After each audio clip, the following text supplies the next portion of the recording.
백원국 차관님께 서울 양평고속도로 관련해서 질의드리겠습니다. 예. 장관님 아니고 차관님께 질의하는 이유는 백원국 차관님께서 경험 증인이기 때문입니다. 용역사가 처음 변경 노선 그린 2022년 4월 당시에 차관님 대통령 인수위에서 일하고 계셨고요. 네. 1년 후쯤 양평고속도로 처가 특혜 의혹이 터진 직후에 국토부 차관으로 부임해서 원희룡 장관과 함께 대응을 하셨습니다. 맞습니까? 예, 맞습니다. 네. 차관님 이틀 전 국토부 자체 감사 결과 공개됐는데요. 핵심 지적사항 두 가지입니다. 일도 안 끝났는데 10수억 되는 용역비를 성급하게 용역사에 지급했고 또 국민들께 공개하는 자료에서 임의로 문서 일부를 삭제했다는 것입니다. 맞죠? 네. 네. 차관님, 국토부가 외부 용역사랑 일을 진행하면서 이번처럼 과업 수행 여부를 제대로 따지지도 않고 10수억 원의 용역비를 지불한 사례가 있습니까? 그런 좀 드문 사례라고 보입니다. 매우 이례적인 일이죠. 제가 지금 국토위에 3년째 있는데 지금까지 국토부 직원들께 느낀 점은 매사에 철두철미하고 법규에 근거해서 일하려고 노력하신다는 점입니다. 그런데 10수억 원의 돈을 이렇게 허술하게 처리한 사실을 그냥 단순히 실수나 과실로 받아들일 수 있을까? 저는 잘 모르겠습니다. 근데 이 성급하게 지급된 용역비를 받은 용역사의 상무가 2년 전 국정감사에 증인으로 나온 바 있습니다. 슬라이드 보여주시죠. 당시 그 용역사 상무는 국토부 홈페이지에 공개할 자료 중 4페이지를 용역사에서 삭제했다고 인정을 하면서 왜 안 나오죠? 슬라이드가. 그 삭제는 국토부의 누군가가 지시해서 한 것이다. 이렇게 답변했습니다. 기억나십니까? 예, 얼핏 기억납니다. 네. 당시 누가 지시했는지 이름을 답하지 않아서 지시한 사람에게 이유를 물어보지는 못했습니다. 그런데 그 당시 경동 엔지니어링 상무에게 문서 삭제 지시한 국토부 직원이 이번에 징계 처분 권고를 받았죠. 아마 관계가 있을 것 같습니다.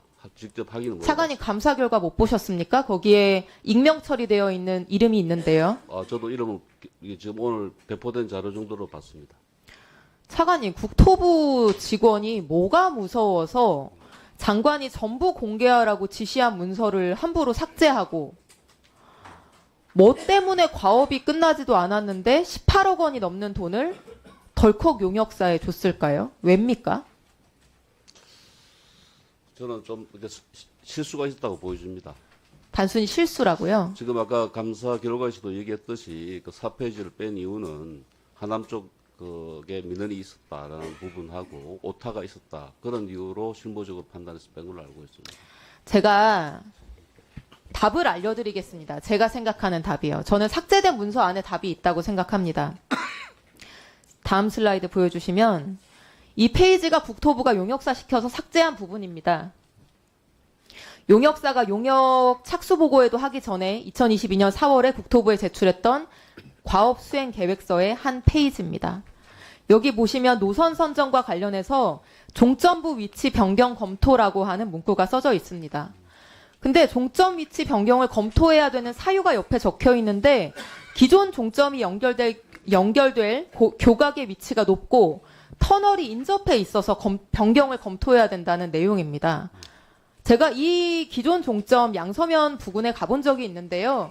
이 기재 사유는 나름 합리적입니다. 용역사가 기재한 대로 높은 고가 고속도로고요. 터널이 바로 옆에 있어서 공사가 위험할 수도 있겠다는 생각을 저도 했었으니까요. 그럼 더 안전한 종점부를 찾는 시도를 해볼 수도 있는 거죠. 근데 왜 저 부분을 이미 제출된 계획서의 저 페이지를 삭제했을까? 감사 과정에서 밝혀진 바가 있습니까?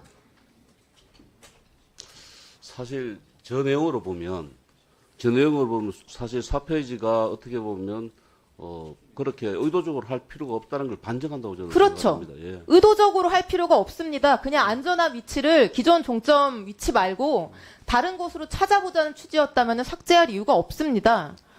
그런데 바로 저 과업수행계획서가 작성되고 있었던 시점에 용역사는 내부에서 이미 그 주변이 아니라 완전히 엉뚱한 곳, 김건희 일가 땅이 모여있는 강상면으로 향하는 변경 노선을 이미 내부적으로 그리고 있었기 때문에 그 사실과 퍼즐처럼 맞춰질 것이 두려워서 종점 변경이 언급되어 있는 이 페이지를 삭제한 거다라고 볼 수밖에 이거 말고는 다른 이유를 상정할 수가 없습니다. 우리 속담에 도둑이 제발 저린다는 속담이 있죠.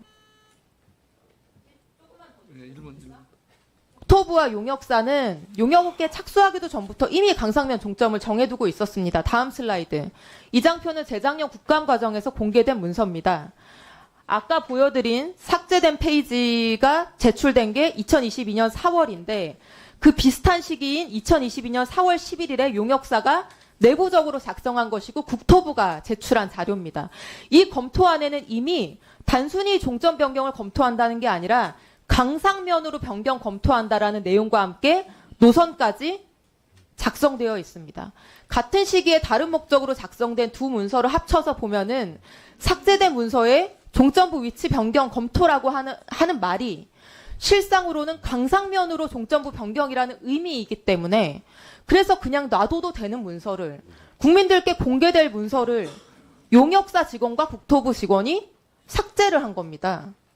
그렇게 삭제 지시를 하고 끝나지도 않은 용역에 대한 비용을 선불로 지급을 했습니다.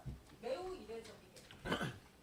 아니 국토부 도로정책과 직원들이 이렇게 간이 큽니까? 사관님? 예, 일선의 지시도 없이 이게 그냥 실무 직원들이 스스로 판단해서 할 수 있는 정도의 일입니까? 이런 일이?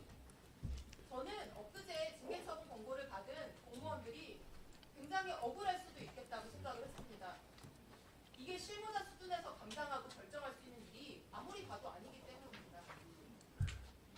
슬라이드 봐주시죠, 사관님. 용역사 직원은 국토부의 지시를 받아서 문서 작성했다고 했습니다. 지시한 사람은 국토부 도로정책과 실무지가 도로공사 직원이라고 했습니다.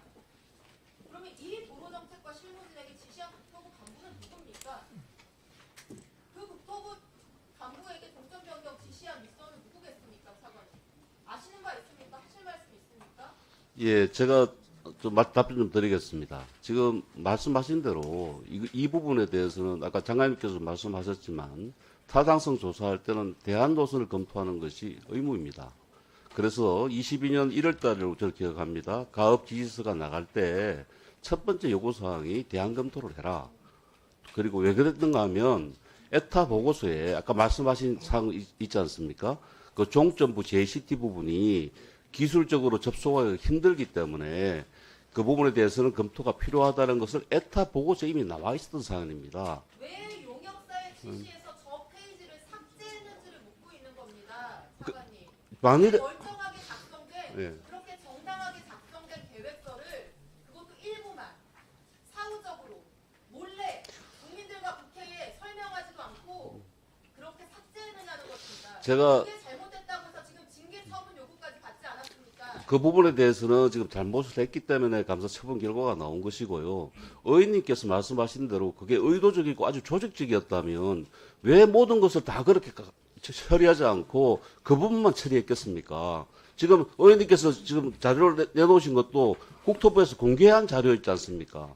그래서 저는 이것이 비록 그 실무자의 실수는 있었지라도 의도했던 것은 아니다라는 것을 반증하는 거다라는 저는 생각을 합니다. 예, 수고하셨습니다. 윤정호 의원님 질의해 주세요. 네,